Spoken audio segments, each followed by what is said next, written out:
Hi guys, if you are doing either medium or spicy today, you might come across questions like this, okay? So you can see for the first one here, we don't have hundreds, we're in 20ths.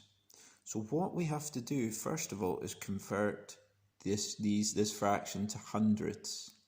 So we have to decide what we have to times the top and bottom number by to make it into a fraction that has hundreds at the bottom. So basically we have to decide what do we times 20 by to make 100.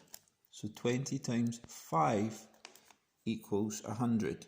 So we've now got 100 at the bottom of the fraction.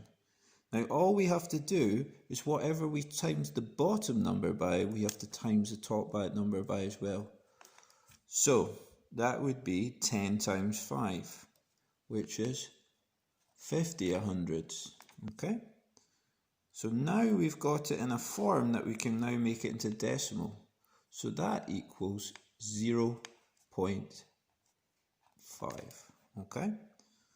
So if our fraction isn't hundreds, we have to convert it into hundreds first, and that's how you do it. Let's go down to the bottom one. So again, we have to make this into hundreds. Because it's got a 50 at the bottom, we need to have 100 at the bottom in order to convert it to the decimal. So what do we times 50 by to make 100? So we times that by 2. Now all we have to do is times the top number by 2 as well. So 40 times 2 is 80, and 2 times 2 is 4. So 42 times 2 is 84. So now it is 84 hundredths, which equals 0.84.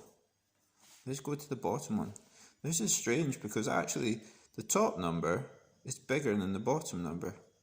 So it's not going to be 0. This one is going to be 1.65.